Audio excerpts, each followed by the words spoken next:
Hello, ladies and gentlemen. Welcome to the Joe Emilio Show. I'm your host, Joe Emilio, and along with me tonight is Rob Hutchinson from Dear SA. All the links are provided about what we're going to talk about tonight in the description, so please go check it out. And if you haven't done so yet, please subscribe and like this video, and check out the Telegram channel also in the link provided below. Rob, how are you doing? Oh, very well, and you, Joe.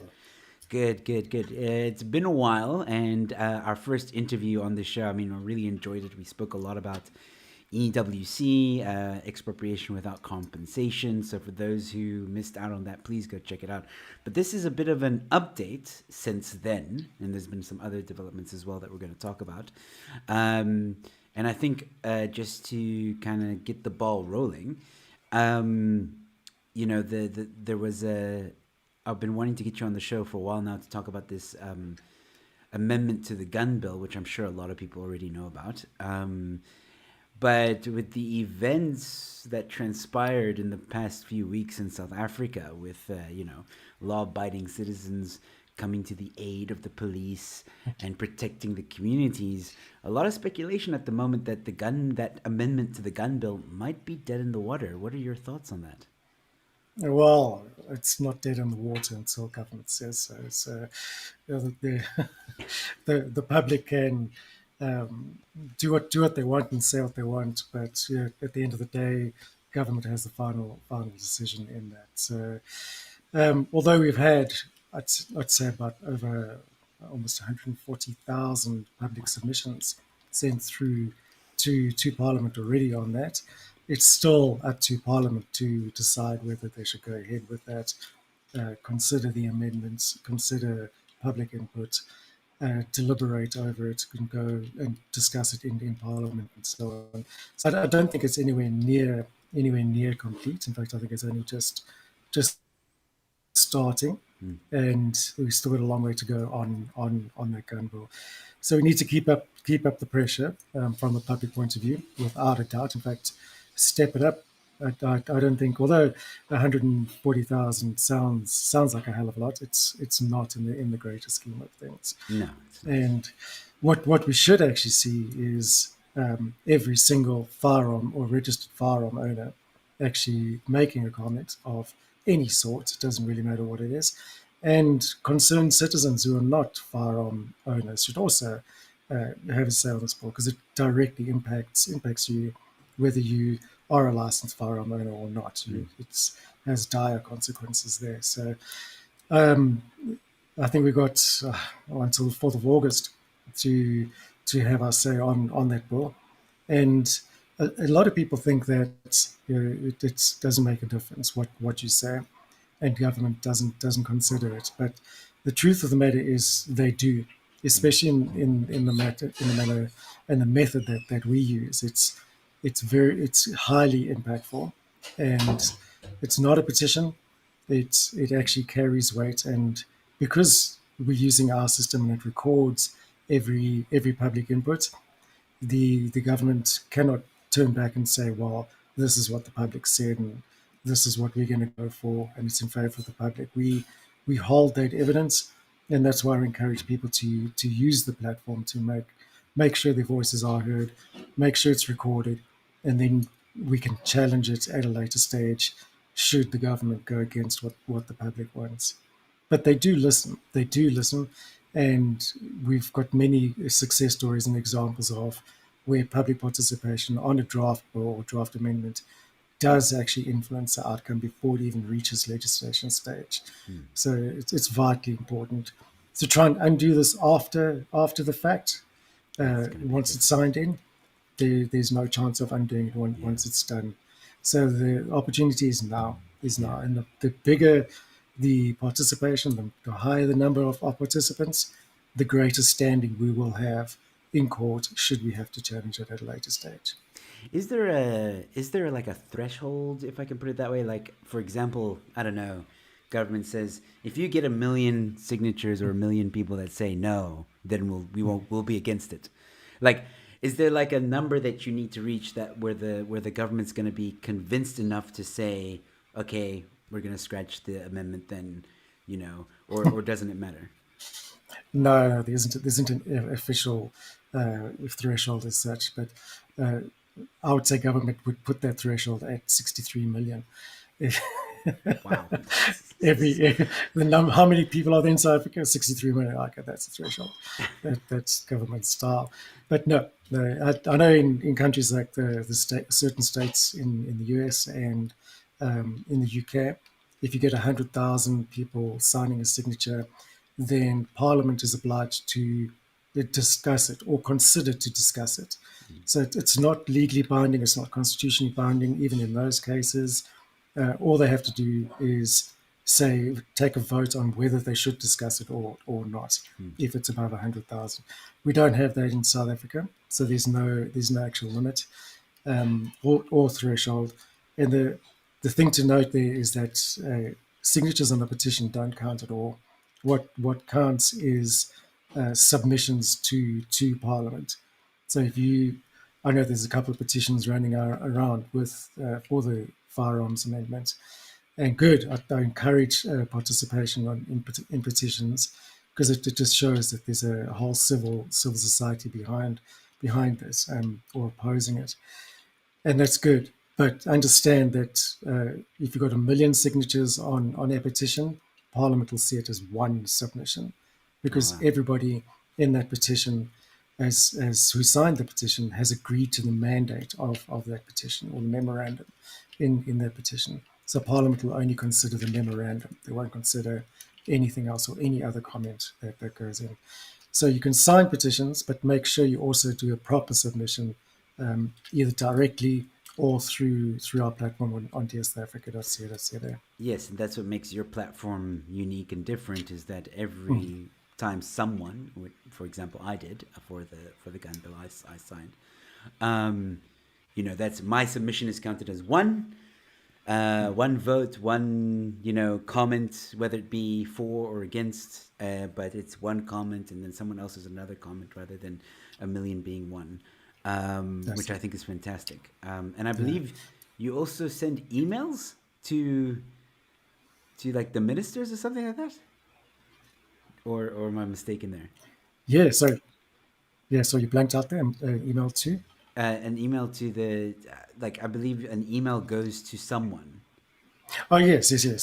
So what our system does is every time you make a comment, it immediately turns your comment into a proper submission in the correct legal format, and it delivers that as an individual submission to the minister or the official government representative.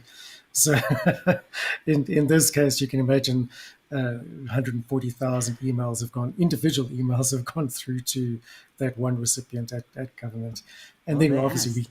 we They keep asked. exactly. If you wanted public input, we'll give it to you. And the law states they have to show proof that they've acknowledged and considered every single individual public submission. So Good. that's why we keep a record of it to say, but did you consider this one here? Can you show us evidence of that? And if they can't, well, then we start the process again, or we can challenge them legally through an act called pudger, which And helps this us a lot. this this process takes time, right? Like this isn't going to be Mm. unfortunately something that's going to end in a month. This is what maybe a year long process. Yeah, well, it all depends on how on the ball Parliament is. Some amendments or bills go through uh, within a matter of weeks, but Oh, okay. in something that is as extensive as this or as important as this, I don't see it going through within the next year or 18 months, 2 years even. Wow. And even then, once it's approved and voted yes in Parliament, it can sit on the president's desk for a number of years. I was going through the open bills in Parliament, and I saw a couple of bills have been sitting on the president's desk for about 10 years now, so they still haven't What? been signed in. Yeah, so yeah, So it's so if it's it goes through Parliament and they vote yes, but it sits on the president's desk, the mm, the old law is still in place. Is that how that's it right. works? Okay. Yes, it's not a law or an act Or an or act. an Okay. amendment until the president has ratified it. Yeah. That's insane. Wow. Okay. That's Yeah. that's that's intense. I just want to quickly address some of the comments that are coming through. Tammy saying she arrived here first. Thank you, Tammy, for being prompt. Helen saying, "Woohoo! Rob is the bomb." So thank you so much for that. Tough Gemini, interesting name, cool name. License issue and renewals needs desperate speeding up. Yeah. Yes, I think we've all seen the footage of the piles and piles and piles of paperwork that still needs to be done. It's actually quite scary. That actually brings up a good point. So as this bill is now being debated, or the amendment to the bill is being debated, right? And Mm. I think maybe one thing we should mention is like what are the changes. But before we get to that, is like these changes, right? That they're trying to amend. Mm. Does it, when this bill is being debated, it doesn't halt anything, or at least it's not supposed to. It's not supposed to halt anything, right? Everything is supposed to work as if there's no, like it's just supposed to work like normal, right? Just because something's being debated in Parliament or whatever doesn't mean now that anything works outside of the norm, if that makes sense. Do you understand what I'm trying to Yeah. say? Yes. So there's no interim bill or instant Yes. legislation is what you're trying to say. Yeah. Yeah. So the old legislation stays in place until it's signed in Okay. by the president. Yeah. So it'll go through many processes, many debates. There'll more than likely be another round of public participation after they've gone through this amendment and had a look at all the public submissions. They'll debate them, possibly amend the bill again, and then put it out for public comment once again. Okay. That's if it even gets that far. I personally don't think it'll get that far. There's going to be there already is such a massive public outcry about it, and their timing in this bill could not have been worse. Yeah. It is absolutely ridiculous. If ever there was a live demonstration of how important it is for civilians to legally carry firearms for self-defense, the last 2 weeks have actually given us that live demonstration. So they're Absolutely. going to struggle to justify why citizens should not have firearms for self-defense or reload ammunition or any of the other ridiculous proposals that they've put into this bill. Yeah. So I think there's going to be a lot of legal challenge, a huge debate, and my suspicion is it'll go quiet. We won't hear anything about it. It'll Oh, just go really? quiet and then resurface at some other stage. Yeah. Well, isn't that kind of what happened? Because I read an article, and I could be wrong, well, if I'm wrong, then the article's wrong. But apparently, this had been tried before, Mm. and it kind of just like sat in limbo. And then someone, I don't know, Bekele or whoever, or someone came to Bekele and said, "Hey, what about this amendment to this bill? Are we gonna like do that?" And then they're like, "Yeah, oh wow, forgot about that. It's been 10 years. Let's get back on that." So isn't that what's Yeah. gonna happen? Yeah, it is about 2 years ago that the bill was discussed in Parliament, and a draft of it was leaked pretty much in the format that it's in now, so it hasn't changed much. And I think the GOSA, the Gun Owners Association, got hold of it, distributed it, and there was a massive public outcry. At that time, that wasn't even officially released. Government issued a statement at that time saying, no, it was just a draft that got leaked out somehow. These Just to things go don't to. get leaked out somehow. They get released to test the waters and see Mm, public reaction. So I think they put that out, and then 2 years later they resurfaced it, and it got an even bigger response this time. So yeah, I can guarantee you the same thing is going to happen again. It'll go quiet and then be resurface at a later stage. But it's fine because this time we have um, pretty valid public participation and opposition to it in a recorded format. So they can try and reintroduce it again, but it's pointless. It's pointless. There is such a strong opposition to this bill that yeah. they're mad if they go through ahead with it. Well, let's hope so. Chris White saying hello, gents. Hello, Chris White. Those of you who haven't heard of Chris White, please go check him out on YouTube. Very interesting guy. I gotta get him back on the show soon. So yeah, let's chat about because this whole, it's funny that you mentioned, well, not funny, but I mean, it's interesting that you mentioned that it might go quiet again, because at the moment there's been some murmurs with what's happened now in South Africa with the riots, that, yeah, you see some of these articles, man, that come out now, like, oh, these people that were patrolling, or not patrolling, protecting the communities are like racist, and they were like, guarding their community. They were racist. This is why we've got to like get rid of the guns, because it just ensues. It makes the violence worse, and it's it's really sad that journalists like try and promote that. But I mean, at the same time, with the wokeness in the left, I'm not surprised. But yeah, what's your opinion? I hear you. I can see you're laughing already at the idea of that. But like, what do you think that's gonna stick? Do you think people are gonna fall for that? The people that came out to protect their communities were racist, and that guns are a bad idea. I mean, I don't. I think that's gonna fall on deaf ears. Oh, absolutely, absolutely. I think that's a common argument that's been coming up from the anti-gun lobby, is that how many people got unnecessarily shot in these riots, and so on and so on. And yeah, who were they shot by? They weren't shot by civilians. I didn't see any police casualties, or any rioter casualties, or the only casualties that I've actually seen through Twitter were were people defending their neighborhoods. So really, that's, and to call it racist, I mean, come on. When you've got nothing left, then you slump to the race card. Yeah. So no, that is, it's absolutely ridiculous that they can even say it's racist, and it's a reason to bring in these gun laws. I think it's a long stretch, and it's a giant leap of logic there towards nothing. It's nah. It's, I actually look at that, and you got to laugh. You Yeah. really do. No, It's, absolutely. yeah.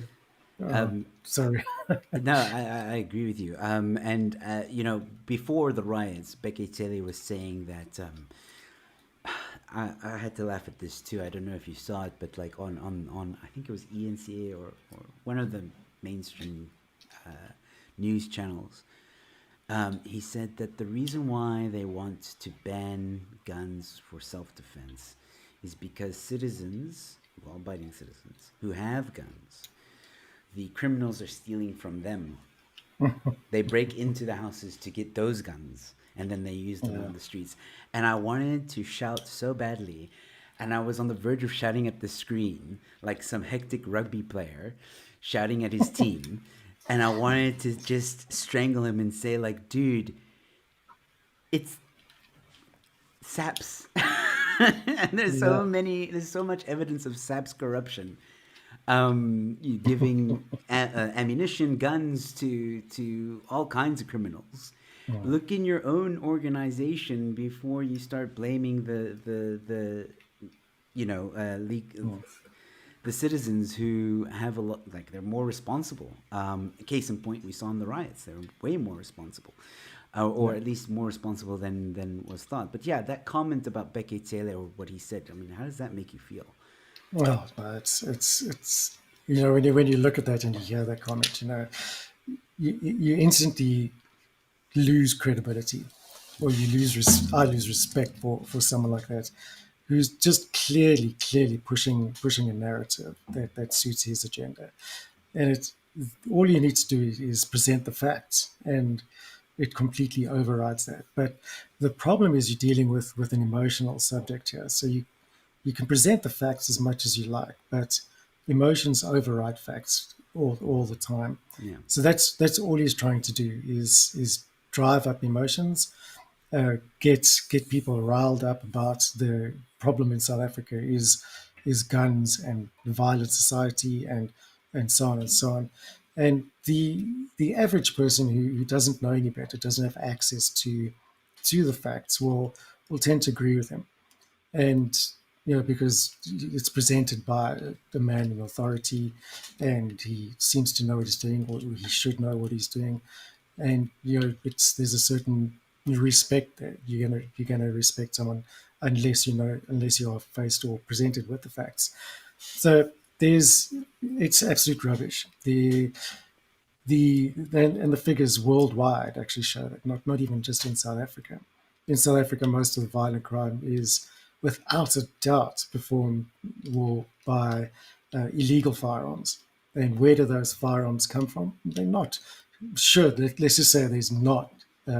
We can't say they don't only come from stolen from licensed firearm owners, because a small percentage would. Obviously, it would, but the majority is from, let me dare say it, from government sources, without a doubt, either military or police.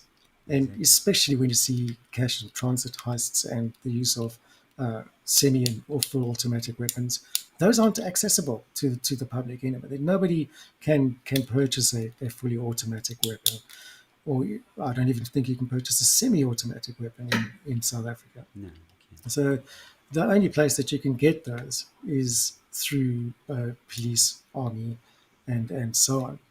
And an AK-47, which is the most commonly used gun, alongside I think it's an R5 that gets used in cash and transit. No civilian has access to those kind of weapons. Nope. So that whole argument instantly falls flat on its face. In With handheld weapons, we've seen how many police weapons have been stolen, or sorry, lost, lost in the past 2 years or past 10 years.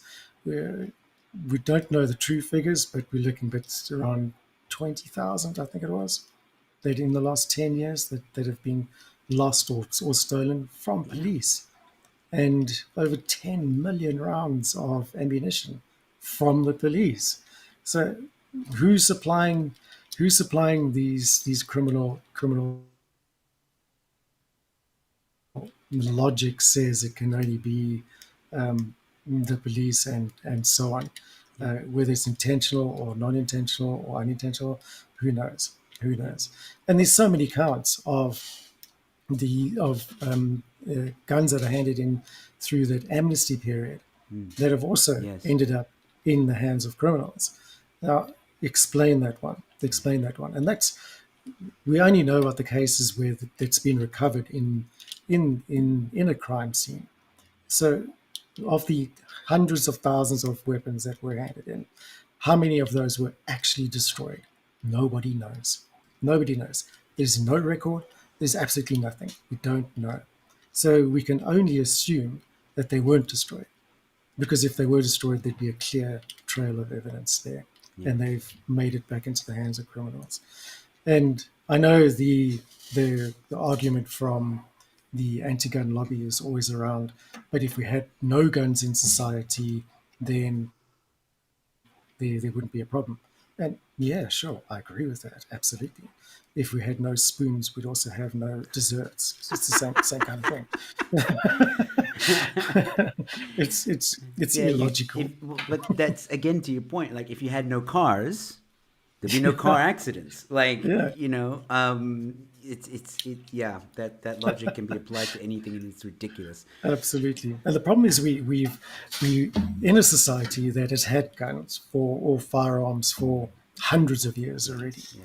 You can't suddenly say, right, everybody give up your firearms all at the same time, and then there'll be no guns or firearms in society. It's not going to happen, and it never will. It's just It's it, physically impossible. it's like the war on drugs. You can make drugs illegal all you want, but people are still gonna find a way to get a hold of it. And you can Exactly. eliminate it Exactly. completely from your country. It will come over the border somehow. Totally. I'm not Totally. advocating for anyone to take drugs. Please don't misunderstand me. I'm just saying that What? Oh, okay. I'm just saying, like, saying let's ban. Okay, even better, the prohibition of alcohol, which we've had recently in South Africa, where I think is alcohol still banned under this level 4? I think so. Yeah. People are still finding ways. Like, it doesn't. Where there's a will, there's a way, man. Like, That's it. But we as long as alongside where there's a will, there's a way. Where there's a ban, there's a cartel. It's exactly the same. Yep. And you create a cartel and an underground for whenever you ban something, Like the because cigarettes. the public still wants it. Yep. You're creating a demand, but now you're creating a greater demand, and it's simple economics. Yep. There's when the demand is high, when the supply is low, the prices go up, and it becomes a lucrative playground for criminal entities, and that spawns organized crime, and violent crime is linked to organized crime. Yeah. So banning something actually makes it worse. There's no doubt about that. No, absolutely. I just want to go back to some of the comments here. Helen, you have drugs. No, I don't.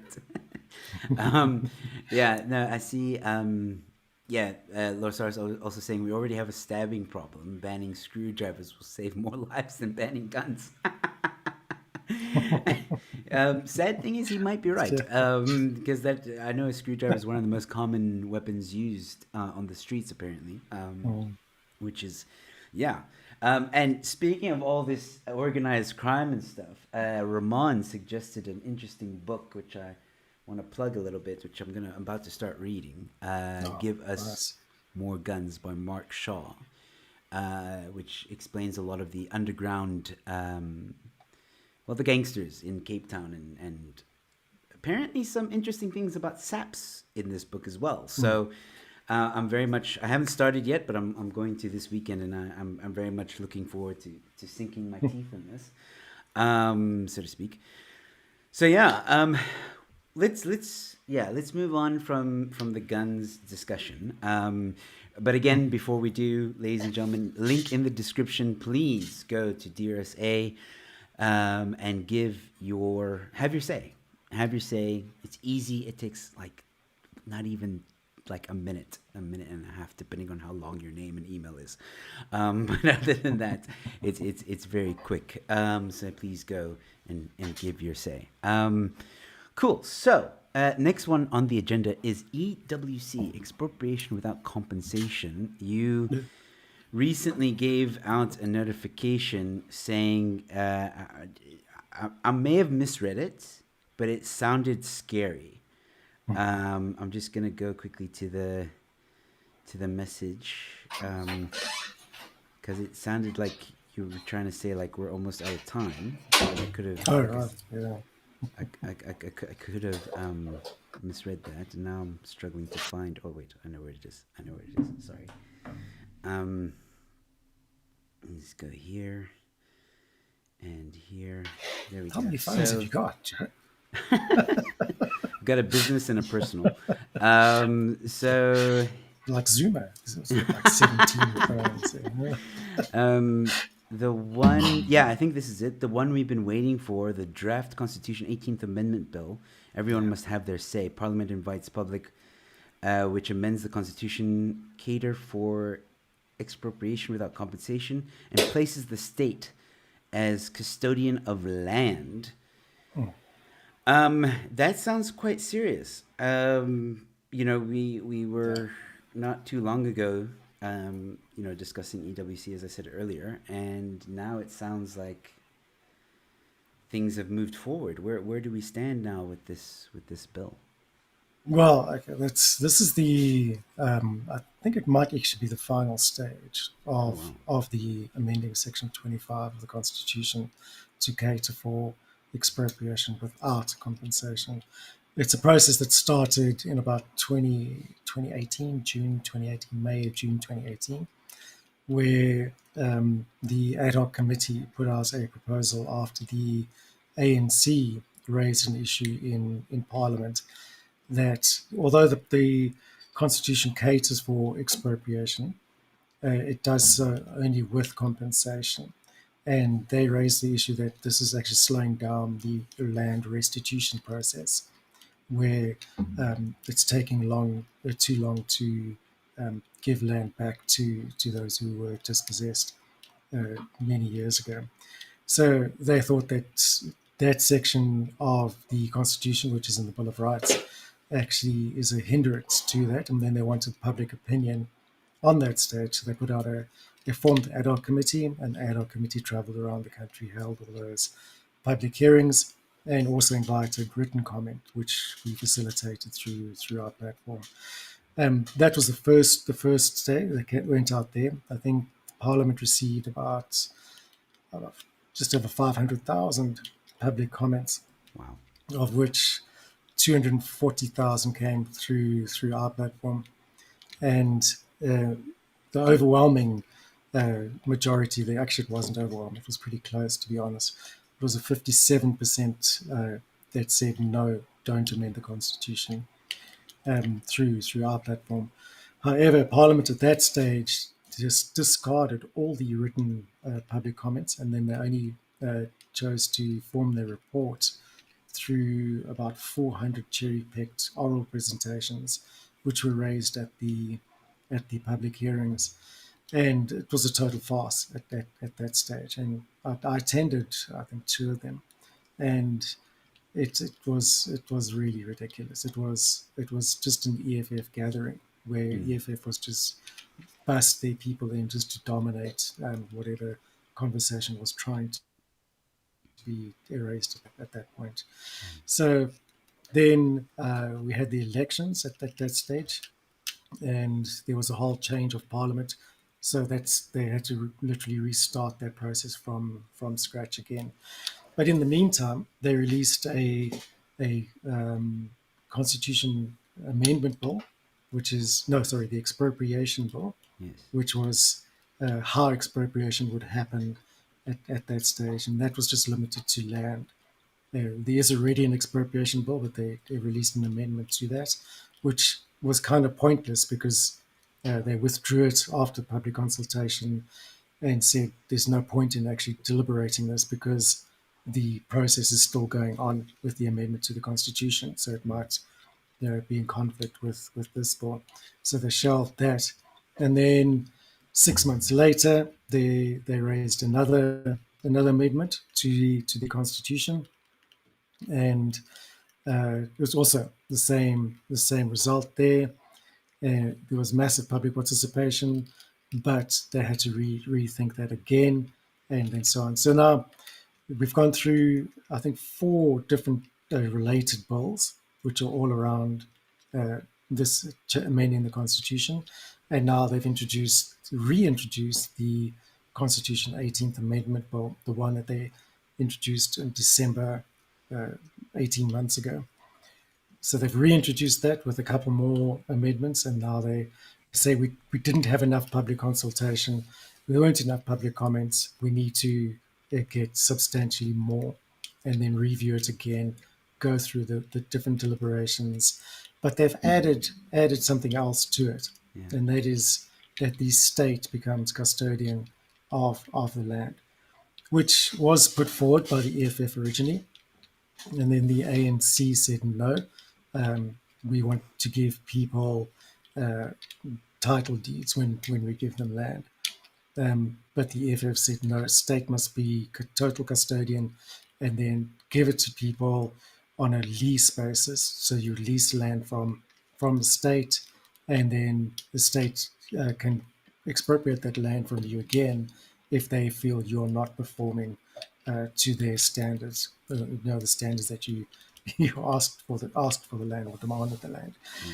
And now the ANC seems to have changed their mind and are now sidelining with the EFF and saying, yes, okay, the state must be custodian of the land. So it's definitely a full-on move to socialism.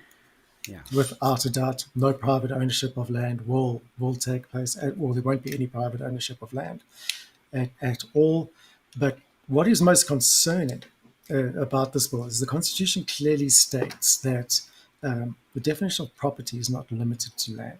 Mm. Property is property. It can be anything from intellectual property to this cell phone that you have that is your property. Yes. Anything. Anything Bank is accounts, business. your business, everything, absolutely everything. And we've already seen that proposed now, and it's actually playing out in the favor of the state to introduce the NHI, the state doesn't need to do anything. They need to spend any money. All they do is they expropriate private hospitals and private medical aids, and then say this now belongs to the state. Here's the NHI without spending a cent. What that does is obviously destroys all private medical aids. There'll no longer be private hospitals. Everything will be well, obviously nationalized, Yeah, and and we all know that done how through expropriation. awesome government medical care is. Oh, it's wonderful, wonderful. So, so what will happen is the whole healthcare industry will just collapse because it's now completely government run. And I mean, we've already seen big CEOs of Discovery cashing in their shares because they know what's coming. Their businesses are going to be expropriated. There will be no more private medical aids because it'll now become government property, and that's it. And that will extend to every sector. So where you have refineries or any kind of natural resource or valuable resource that the government feels they need, they will expropriate it because it's lucrative. Oh boy. All right. Well, before I comment on that, I just want to address this one very quickly. This comment super chat actually. Thank you, Ronaldo House, so much for tuning in and Ronaldo. yeah, giving a 7 rand super chat saying, "Hey gents, firearm amendment bill dead in the water."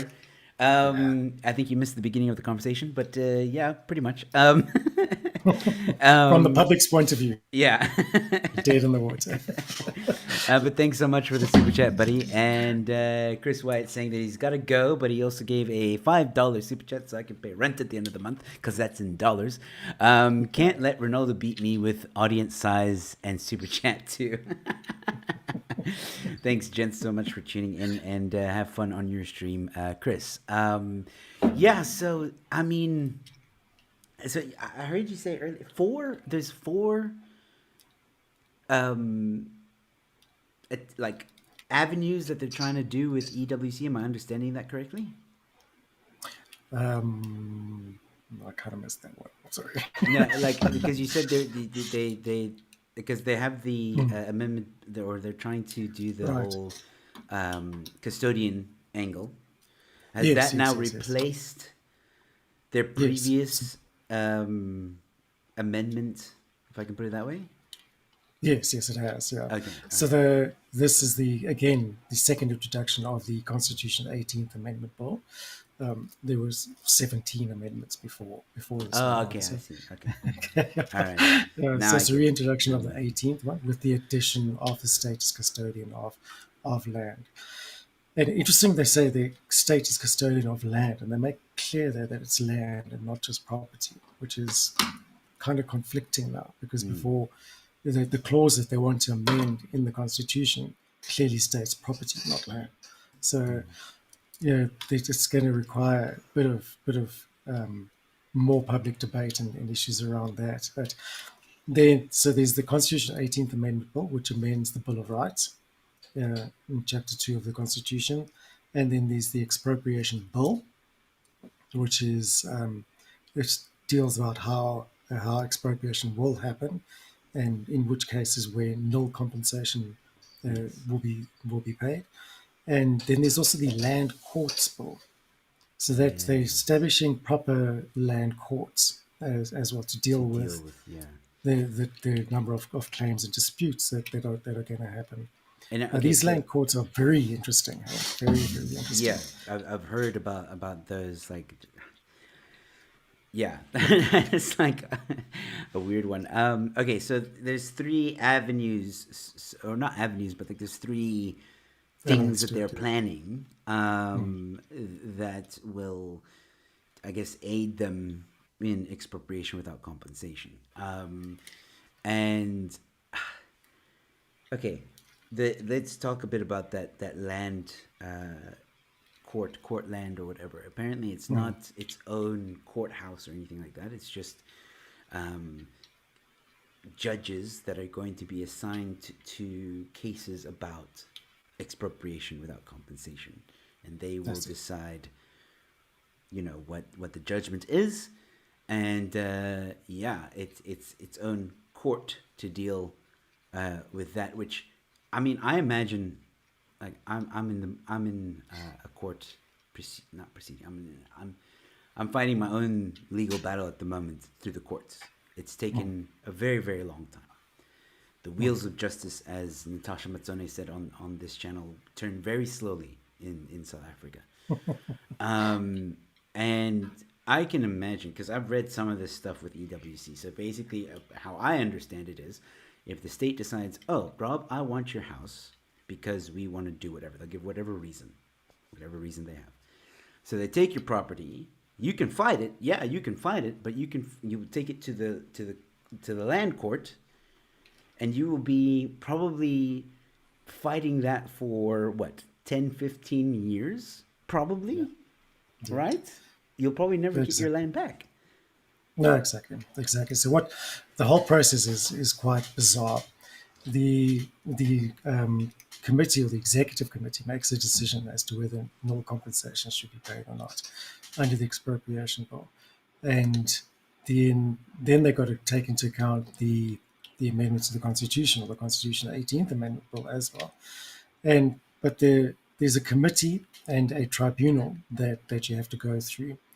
And the executive committee, which is basically a branch of Parliament, will make the decision first of all, and obviously that's going to be null compensation for your land.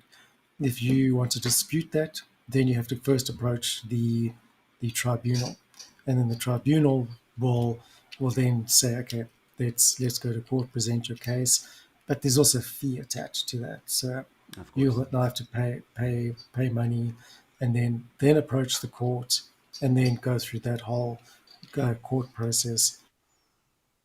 In the meantime, your land is expropriated, and then you have to say why it shouldn't be, or why you should get money for it, or so on.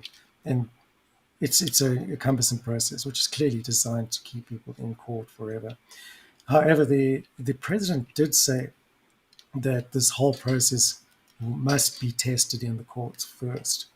So expropriation isn't a given as such. It will have to go through a court case or several court cases, and then from that a precedent will be set, and then that will become case law from which people can make their judgments. And no doubt that will result in another amendment to somehow bypass that whole process as well, as we've seen in other amendments before. So the state will continue to fight this, but they're up for a heavy battle in the courts, especially from civil society organizations. It's going to be Yeah, a big battle. I mean, thank you, Rob and Dearest A, and every other civil society that puts up a fight against this ridiculousness, not just of the expropriation without compensation, but also, the amendment bills and the other various projects that you guys are working on and trying to fight and help civilians of South Africa. I mean, I'm flabbergasted, because even if there is this process where the president says, cool, let's do a test run, I'm sure they will use that as an opportunity to show, see, there's nothing wrong with our process. Yeah. And someone's going to get screwed over in that process.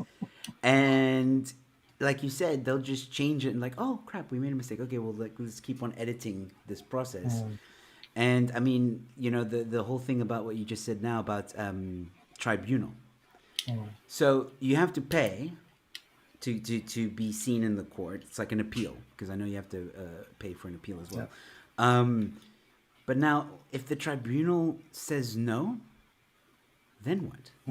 That's it. Decision's final. And I'm sure you could. There's also land court of appeals. So there's also the land court and the land court of appeals, because they know. Yeah, absolutely.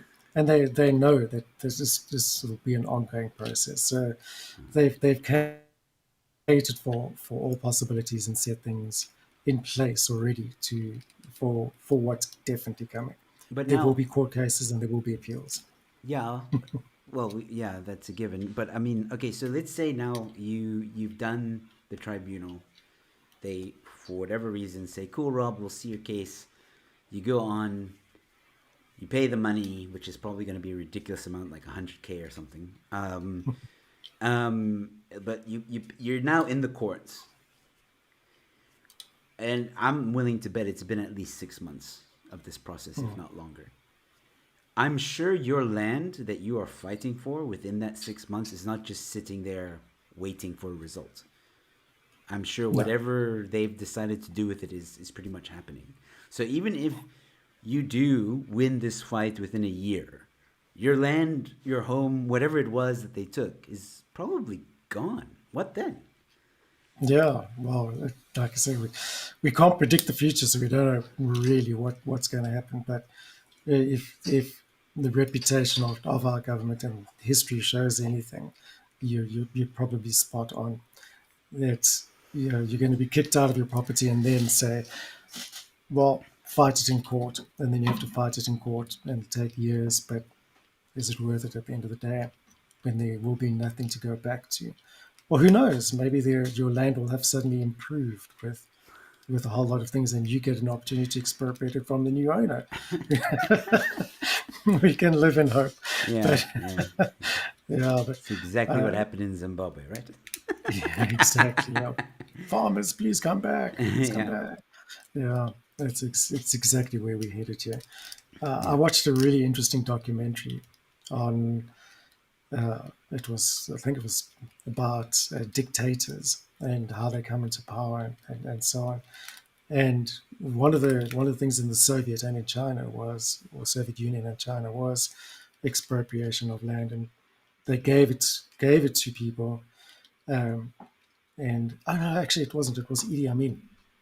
Idi Amin, where he gave the businesses. They kicked out the Indian people, and then gave all their businesses to locals, and it failed miserably, obviously, because the locals didn't have the skills to run the businesses, yeah, and it ended up in major food shortages and major depression and increased inflation. Inflation went through the roof, and that is no doubt going to happen here. You can't you can't give people expropriate a working business and give it to people who are unskilled, who have no idea how to run that business. So it's a failed concept right from the word go, yeah, and all they seem to be doing is appeasing the masses, so they can fake promises and so on and so on. But when you're a property owner or a land owner, you don't suddenly become wealthy, yeah, especially if you're leasing that land from a state. You have no capital. You can't go to the bank and say, "Give me a loan based on this land," because you don't own that land. yeah, The state owns that land, so you've got no collateral yeah, to raise a business or start a business. So it's purely politically motivated. There's no doubt about that. It's a populist thing to garner the votes of the masses, or dare I say the ignorant masses who don't know the facts behind it. And it's it really is its doom. But the problem here is that there's a huge unemployment problem in South Africa, and a huge education problem as well. yes, So people fall for it. They yeah, they they fall for these political promises, and that places a threat to the entire country, the entire democracy. And it's a very dangerous situation. I think the best solution is to try and educate the people about it. yeah, And when you tell people that no, you're not going to own the land, you'll become an instant tenant yes, where you'll have to pay rent to the state, and they can expropriate your land again from you at any time they feel they need to. Then people suddenly go, "Oh, really? I thought I was just getting land." No, that's not the truth. Not the truth at all. So I think us as normal citizens, we should be going out of our way instead of trying to fight this and take government head on and so on. We should be personally, every person you meet, you tell them the truth.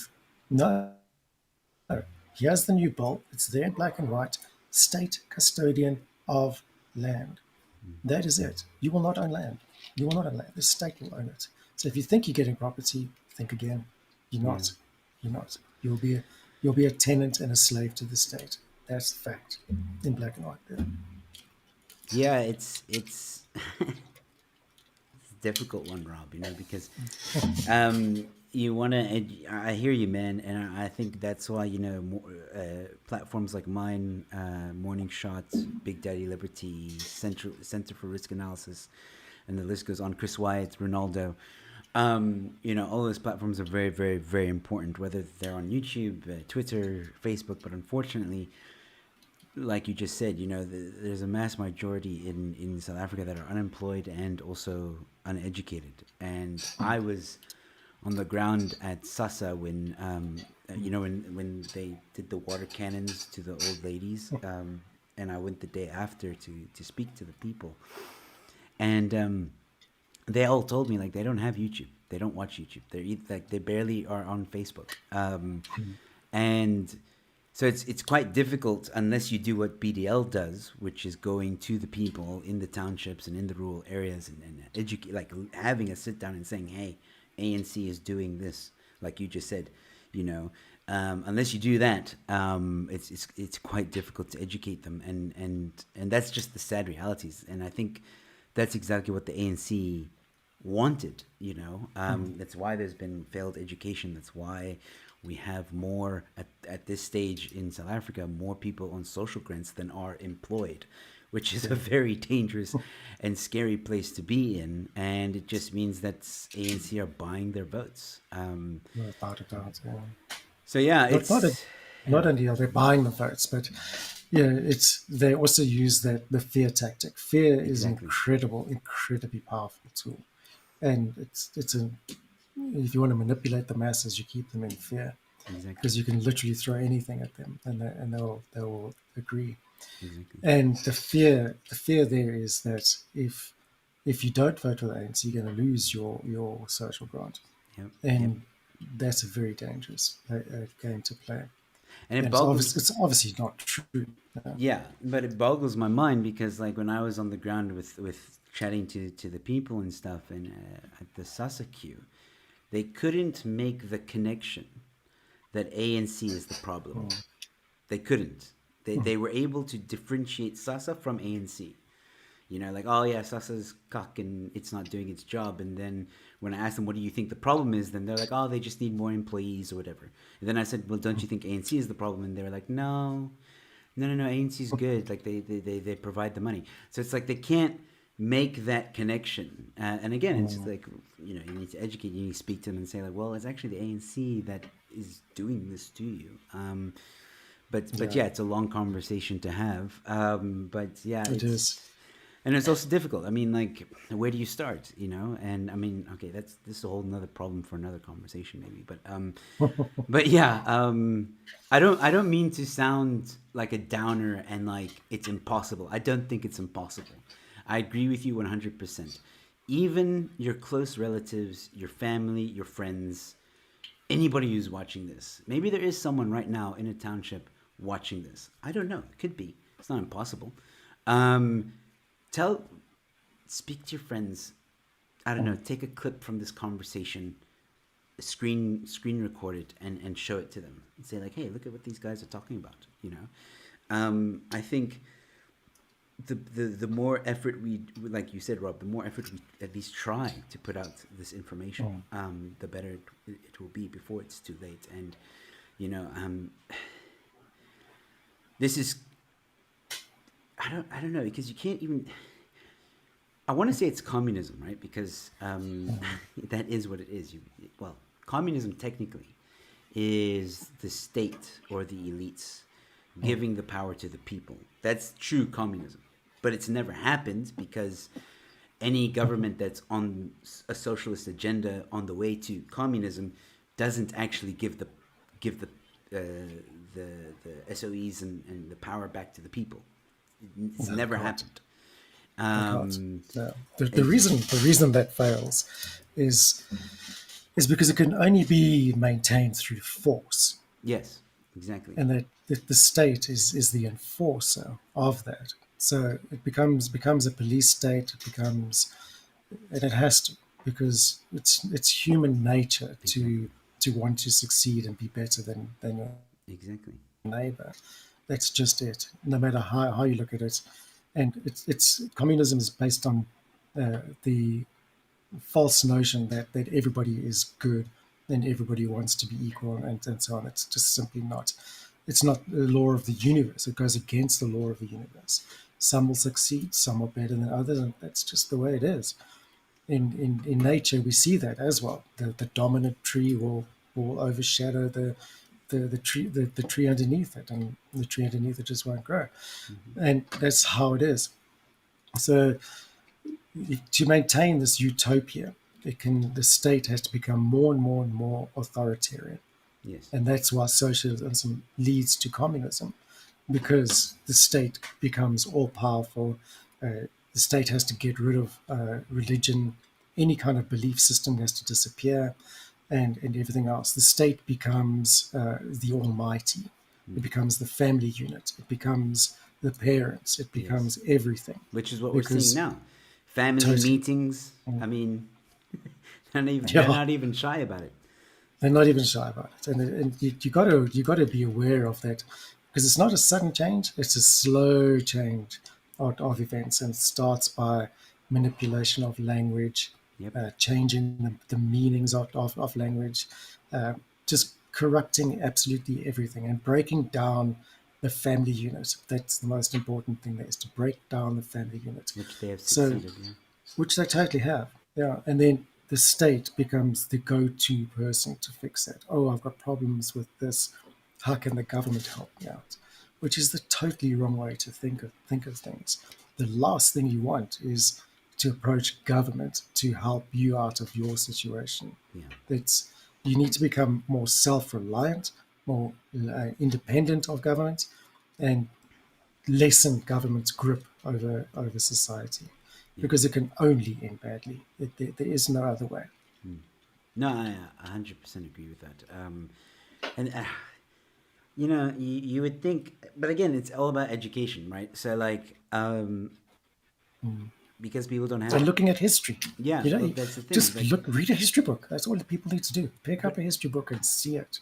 but again, when you're not given that opportunity to read a history book, you don't know any better. That's what the government's managed to do for the masses of South Africa is, and plus Mm. they've written their own history because ANC's taken over, so they've written their own history, and they Mm. don't they don't know. I mean, I was watching a documentary. For anybody who hasn't seen it, watch Tainted Heroes, done by AfriForum, and the Communist Party, the South African Communist Party, was allies with ANC since the 1960s. Mm.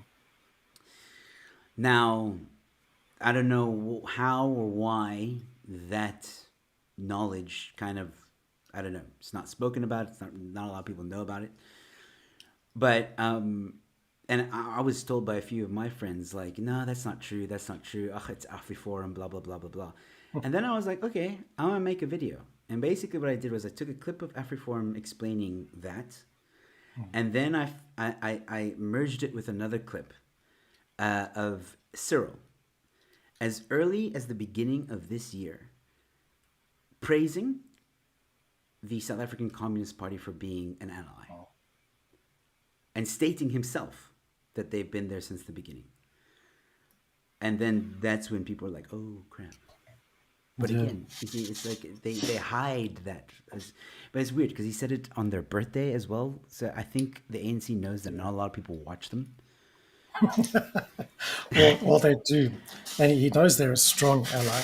What he also said recently was, um, the this SACP, the South African Communist Party, must advance its agenda of Yes. socialism. I think that Yes. those, I might be paraphrasing a bit there, but that was pretty much it. They must advance their agenda of socialism towards the country. That is a terrifying, terrifying thought. It really is.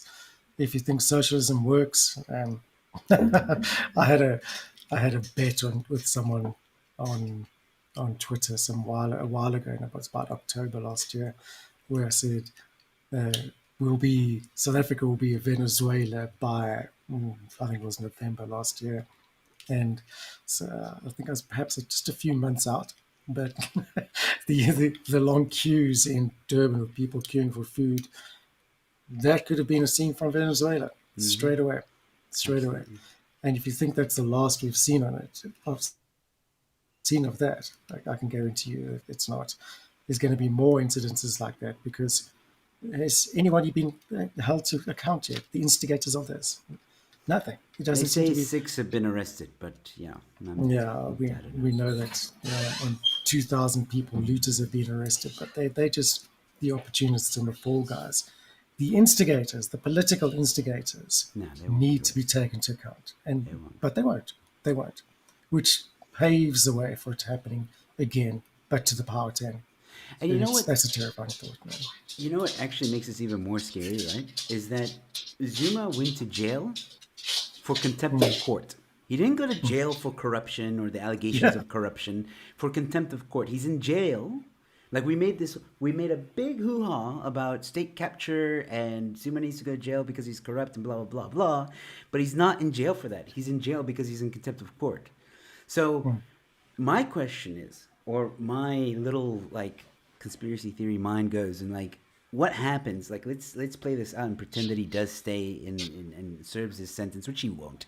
He'll probably be out in 6 months' time, or less. Then what? Are we gonna go back to the corruption thing, or is he now served his time, even though he didn't go for corruption? Like, that's something I am very keen to find out. Is South yeah, Africa going to have a short memory span on that situation? yeah. Well, that's exactly the point. When you, it's amazing that you can actually tell people. So Zoom people. Jeez, I don't even know where to begin with that. That's because it's incredible that people don't realize or what's actually going on. And you're absolutely correct. He's not in jail for anything other than disobeying a court order, and that's it. And this And happened, like all yeah, this, right? Apparently, I mean, like that's what they're saying now. This, it all happened because he's in jail, but he's in jail because of contempt of court. So what happens when he does go in jail because he is corrupt? yeah, Are that's we not going to going have to. another flare up and another like near No, destruction of the country? I don't know. no. Look, I think there might have been a slight political motive Oh yeah, behind that, but I don't think, and I truly don't believe that these riots or looting sprees were had anything to do with Zuma's incarceration. I think that it's been planned for a long time, and there's a lot more to it than the public is actually aware. mm. It's a replay of the 80s. Mm. They're exactly the same with what the ANC did in the 80s, That's why I where watched you make Tainted a Heroes again, because yeah, a lot of the visuals that were in that documentary, I could see them again playing out in real life. And it felt like a people's war again. That's exactly what it felt like when it watching these is. visuals and what's going on at the moment. But I find it hard to, because I gave a little conspiracy theory analysis on what's going on. And I don't, I think the plan of socialism has been, yes, that's been the ANC's goal since the very beginning, no doubt. Yeah. I think the opportunity with Zuma, uh, like prompted itself, or came in like just like, oh, we have an opportunity here, and they kind of just let it happen, and then as things happen, they planned accordingly. I don't think that a year ago they were like, cool, when Zuma goes to court, then there's going to be riots in July, we'll do this, we'll do that.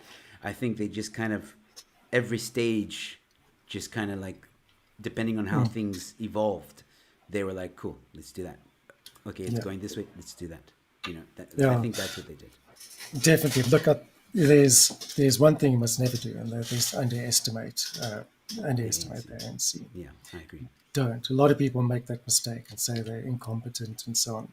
They're That's the not. facade. That's what they want you to believe. That's I've seen Cyril laugh and almost enjoy when they're in parliament and the EFF are kicking up a fight and John Steenhuisen is fighting with Julius, And Cyril's sitting back and laughing. He's like enjoying this. He's like, "Oh, great! The play is playing out exactly how I want it to." Because Exactly. people see that and then they think, "Oh man, South Africa government is like BS. They don't know what they're doing," and it's exactly what they want you to think. It is exactly it. And the ANC are masters of deception. They're excellent politicians. I'll give them that. They really are. They're useless at governing a democracy, but they are excellent politicians, and they are masters at playing the good cop bad cop routine Yes. always. And if, in fact, if you look back in history and look at like every major ANC event, it's always based around someone within the ANC is bad, and someone steps in as the hero. And Well, I mean, it's a play that they, in fact, it's a common communist play out that happens. He's always a fall guy, and the state.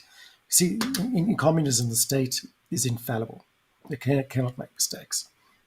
And so when a faction appears, there has to be, or when a problem appears that the state is clearly responsible for, there has to be a fall guy. And some poor sucker is chosen in there, whether it's planned or not, whether he's compensated behind the scenes to be that person. But it's never the fault of the state or of the party. It's always an I've individual, noticed that. Yeah. always an individual. And Well, then the when focus shifts to that, and then the party steps in as the hero, we saw always. it now with Cyril's speech that he gave, the last one, where he said, "Oh, we were unprepared," but then he quickly switches it and tries to spin it in a good way, which I was amazed to see the waffling and the wordplay, where yeah, we were the problem, but like we know there's problems, but we're gonna look at those problems, we're gonna try and fix it, and then what we're gonna do is we're gonna give money to the people that have lost their businesses. We're gonna come in and we're gonna rebuild. We want all South Africans to come in and Nelson Mandela Day is coming up. Let's get together. That whole spin and Yeah. unity for South Africa, which I was like, they're doing exactly what I thought they would do: is spin this whole thing and try and talk about unity in South Africa, and when he was on the verge of saying like it was ANC's fault, he dodged it. He's like, we acknowledge that we weren't prepared, but it's not entirely our fault. No, no. And Uh, they've done it time and time again, yeah. and it annoys the holy crap out of me. But to your point, yes, they cannot, like you just said, they cannot say that the ANC is the problem. And I think we've seen it with Zuma when he was in power. Then Cyril was the new Don. Now, I think I do have a feeling there might be this play to try and get rid of Cyril, not in the way most people think, but I think like they're doing it again. What happened with Zuma is now happening with Cyril. So they're gonna find someone that's gonna be the new Don, and they'll just be like, "Yeah, Cyril, sorry, voted no confidence. You didn't handle this very well, blah blah blah," because you're seeing some mainstream media also toy with that narrative. That's And, right. and say that. And when the mainstream media starts pushing that crap out, then someone told them to. That's Um, right. Yeah. Oh, so that's right. I saw Nicholas Bauer actually tweeted something that was anti-Ramaphosa. I was shocked. I was like, is, am I still asleep? Is this Groundhog Day? No, no, wake up, wake up, wake up. yeah, But exactly. And I don't know. Ramon seems very giddy that has happened, and optimistic about it. I'm not. it's a I'm play. not. I'm not too convinced. I'm like, we've seen this before, though. When corruption, for example, let's take the corruption thing, right? We knew, the public knew, everybody knew that there was corruption in South Africa. But then slowly, the mainstream media started talking about it. And then DA got on board. And then the mainstream media spoke about it even more. Then there was that documentary that came out. It was almost like the ANC realized that the public wasn't falling for the facade anymore. And they're like, okay, we need fall guys for the corruption thing. Mainstream media can now talk about it. We'll figure it out as we go along. We'll do the Zondo Commission thing, and we'll have that, and we'll put Cyril up here, and it just feels planned in a sense. Yeah, it is. Looking back on it now, I mean, we were all caught up in it, and it worked. But looking back on it now, it's like, I'm seeing the same crap happening again. And I said it in my little conspiracy theory video. I don't trust anything I'm seeing. I don't care Yeah. what it is. I don't care what it is. I don't, I just don't trust it. Whether it's mainstream media, whether it's Cyril, whether it's Becky Taylor, anything, even the DA, even Action SA, the whole lot of it, I'm like, this is all part of the plan. I just get this Yeah. really weird feeling it's all part of the plan. Or like Stalin says, the main component, was it Stalin that said that? No, I think it was Goebbels that actually said that. There's the main component of any propaganda are the useful idiots, and uh, the political parties are definitely the useful idiots in this. There's no doubt about it. I'm not saying they're idiots. I'm just saying they get played, and then they run an agenda which is part of the game plan. And it's an opposition to something that doesn't actually exist, and it's just done deliberately to distract while the communist state carries on rolling out its agenda. And you need opposition in anything because Yeah. it creates um, as much as you get opposition, you also get people that support it. So you have to have that balance in any sort of agenda. So it's and you're right. It's exactly, we've seen this before, and hundreds of times before. If you go back in history, it's the same play over and over and over again. And unfortunately, the public has goldfish memories. They- we forget, and we're fooled. And it's actually easy to understand why we are so easily fooled, because when times are so desperate, we're looking for any sort of glimmer of hope. And if that hope presents itself, no matter where it is, and that hope presented itself in the form of Cyril Ramaphosa, and anybody who was clued up and ignored the facade could see it was a facade, could see that it was actually bullshit.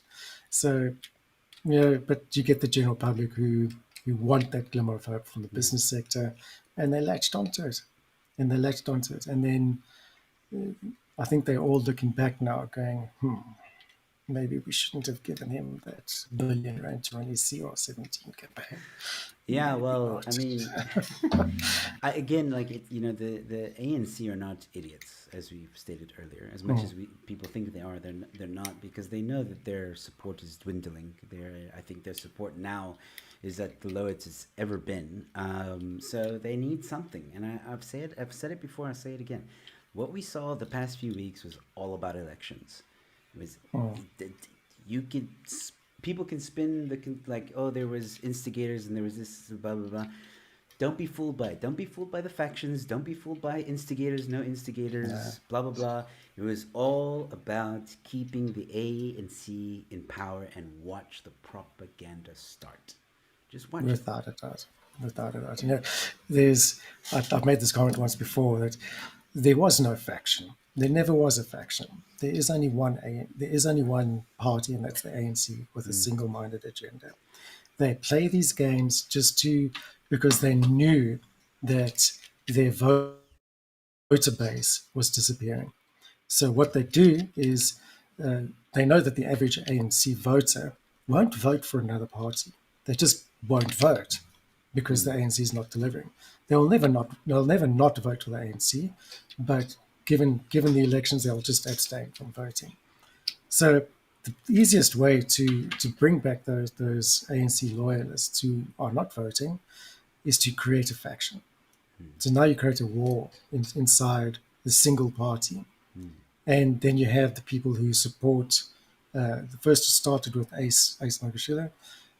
Then you have the people who support Ace, and you have people who support Cyril, and then that's not good enough. Then you have people who support Zuma and people who support Cyril, and all that does is it brings those non-voting loyalists back into the party, because now they feel they have to vote because they feel they're voting for one or the other individual.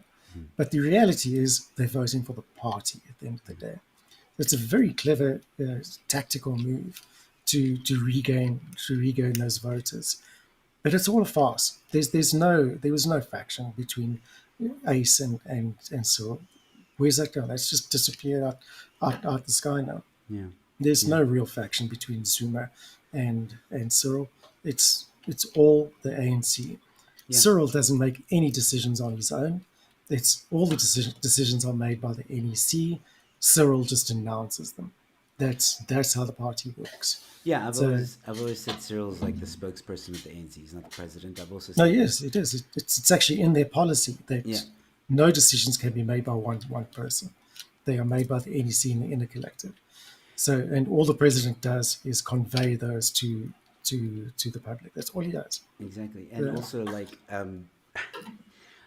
I don't think the ANC cares who's president. That's just a yeah, it's almost to enlighten or like keep up the status quo with the rest of the world.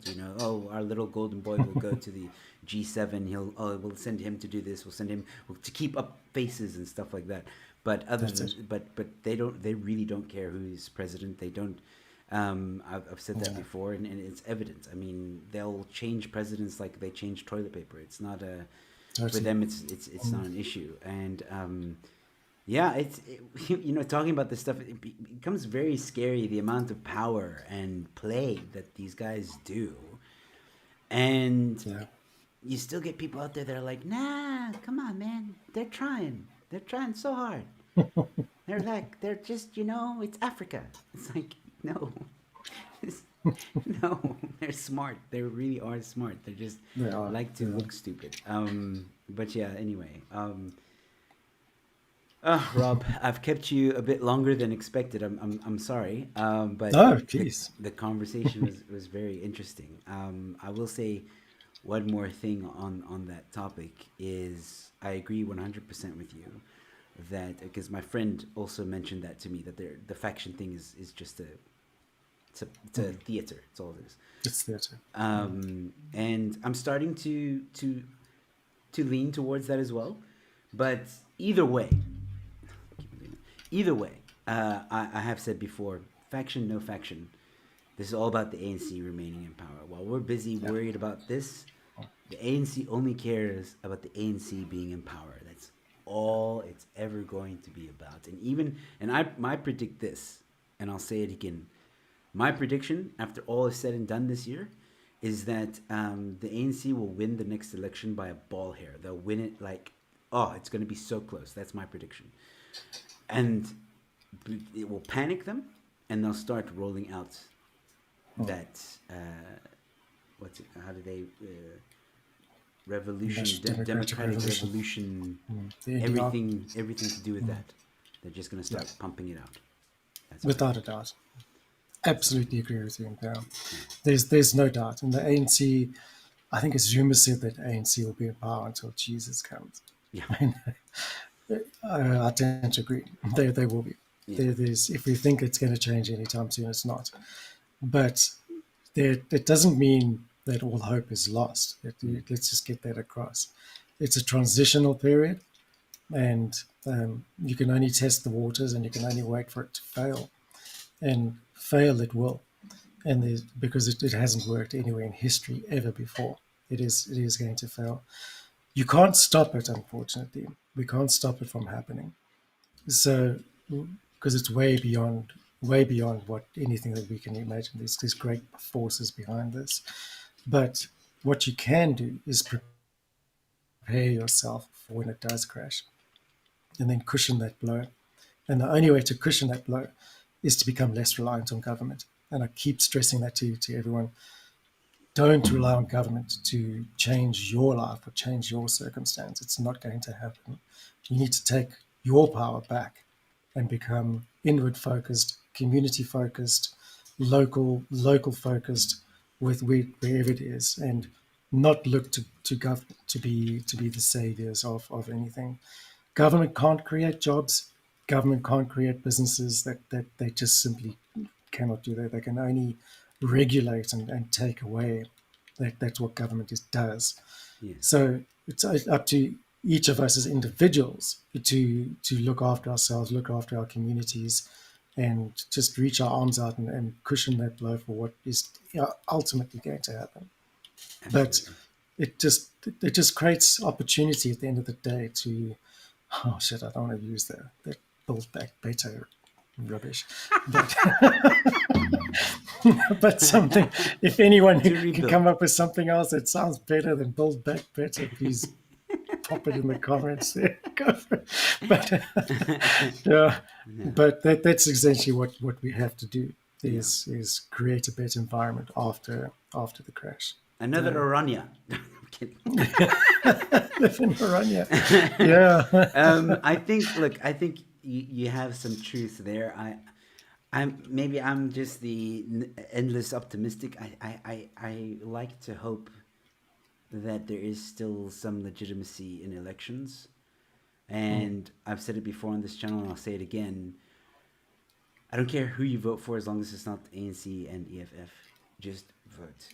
I don't care if you want to vote yeah. ZACP, Cape Independence, or Cape Party, DA, Action SA. Just freaking vote, and hopefully those that didn't vote in the previous election will also vote, and just vote. Mm, And I know a lot of people, this opens up the door because a lot of people say like, yeah, but there's no party that really aligns with what I think and blah blah. You're never gonna find that party. no, you're You not. just never. It's never gonna exist. So maybe write on a piece of paper your top 10 things that you need from a party, and if one party is like six of those, then that's your party. Mm, Sorry, you're not gonna have all 10 in every party, but just vote because I think I think the next elections are going to be what's pretty much going to solidify the future of South Africa. If the mm, ANC is not in power, then I think everything we discussed tonight is pretty much going to happen. And one way the people can fight back is with supposedly our democracy. And in a mm, democracy, we can vote. So that's mm. one way. There are many other ways, which I will not Yeah. discuss on this channel. But I that's, can bring up another way. yeah, go ahead. Yeah, we're blessed with a very strong and robust constitution in South Africa, and some really good legislation that actually grants the people an immense amount of power. We live in a participative democracy and a representative democracy. So, although you should vote, you should also be involved in the day-to-day decision making because that is hugely influential. Hmm. And there are absolute laws that you can challenge government with. And when it comes to policy amendments, and which is exactly what we're seeing now, government has realized that public participation in the policy formation process is extremely powerful, and they're putting together groups that to control public participation now, from a national level through to right down to municipal level, and that shows that government is afraid of the power that lies in the public and how they can influence Hmm. policy, because all all societal issues are brought about by either missing legislation, overbearing legislation, or inadequate legislation. Hmm. And it's everything is about legislation. So if you, as a public, and we do as a South African public, have the power to shape that legislation, then we can actually almost guide government in the way they're supposed to be guided. But we don't. We don't. We just make a vote and we sit back for 4 years and wait for shit to fall apart, and it does, because all we're doing is when you make your cross is you're giving that representative or that party the power to do whatever they want Hmm. because they know you're not going to get involved. So you have to be involved. You have to be involved if you want to change this country and shift that outcome. It's only up to you as an individual to actually take control of that. Again, influence government. Don't let them influence you. Absolutely. That's the point of a democracy. Don't forget, yeah, in a democracy, the government serves you, not the other way around. Yeah. So, on that note, ladies and gentlemen, once again, please go in the description below and check out the two links, one for EWC and one for the Gun Amendment Bill. have your say. It's very easy. You just give your name, ID, you comment. I don't want this government to take my land, and then you send it through, and boom, you've given in your say, and it helps fight what the ANC is trying to do. So please go and do that. And on that note, Rob, thank you once again for coming on to the show. It's such a pleasure as always to have you on the show. And like I promised you before, we will keep up to date with the progress that you guys are doing, keeping the masses hopefully educated and spreading the message out there of what you guys are trying to do. I really do support DRSA in everything that you guys do. So yeah, thank you so much for coming on to the show. Any last words? No, no, it's always a pleasure. Always a pleasure. I enjoy these types of shows where you can just literally get all the crap in my head out Yeah, and the frustration and have a say there. But it's about coming up with solutions. I think at the end of the day, it's not about bitching or moaning or just having your say. It's about presenting solutions. We have to become solutions orientated as a nation. yeah, We too used to moaning but not doing anything about it. So air your views, air your concerns, but try and come up with a solution, no matter how fickle you think it is. Just it might be relevant to just you. That doesn't matter. It's at least you're presenting a solution. And we've got to shift our minds towards solutions instead of just complaints. And I absolutely. think that's then we'll see real change in the country here. But thank you, Joe. Thanks for having me on. Thanks, Rob. All right, ladies and gentlemen, I'll be back tomorrow evening. I think I'll confirm that tomorrow morning.